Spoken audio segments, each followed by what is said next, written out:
l'inquiétude grandit pour les passages du Titan, ce sous-marin disparu depuis quelques jours alors qu'il était parti explorer l'épave du Titanic. Mais l'apparition surprise d'un proche de Paul-Henri Narjolet, l'un des passages du submersible, a surpris les internautes.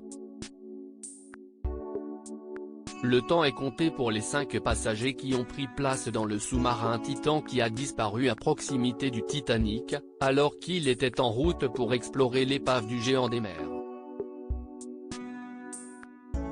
Les recherches ont pour le moment été vaines pour localiser le véhicule sous-marin et les réserves d'oxygène ne cessent de s'amenuiser pour les Pakistanais britanniques Shahzada Dawood et son fils Sulman, le Britannique Hamish Harding, l'Américien Stockton Rush qui pilote l'engin et le Français Paul-Henri Narjolet. Sa fille avait réagi dans le JT de 13h de TF1, se montrant confiante sur les chances de survie des 5 passagers.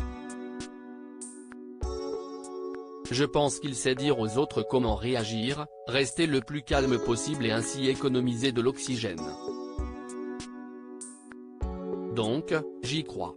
Bien sûr, les heures à venir sont décisives, mais il y a encore une possibilité de les retrouver vivants, avait-elle affirmé. Mathieu Johan est l'attaché de presse de Paul-Henri Narjolet. Une autre personnalité bien connue des téléspectateurs de TF1 a pris la parole sur le sujet à l'antenne de BFM TV et de CNU. Il s'agit de Mathieu Johan, ancien demi-finaliste de la Star Academy 4, qui est désormais l'attaché de presse de Paul-Henri Narjolet.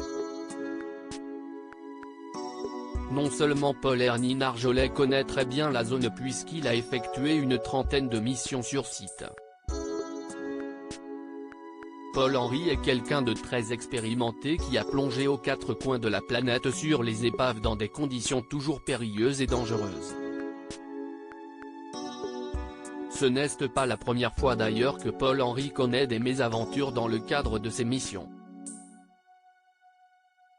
Il est déjà resté coincé plusieurs fois beaucoup moins longtemps, a-t-il affirmé sur CNU.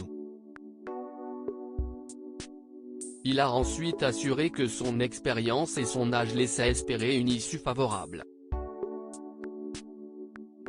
Les internautes reconnaissent l'ancien demi-finaliste de la Star Academy. Au-delà du message rassurant et argumenté de Mathieu Johan, les internautes ont été très étonnés de le retrouver à l'antenne des chaînes d'information pour évoquer un sujet aussi sérieux. Mais si est-il le gars de la Star AC2, c'est pas le mec de la Star AC lui? Se sont ainsi étonnés plusieurs internautes le reconnaissant. Il faut dire que l'ancien candidat a opéré une reconversion professionnelle depuis sa sortie du château, notamment dans le milieu de l'édition.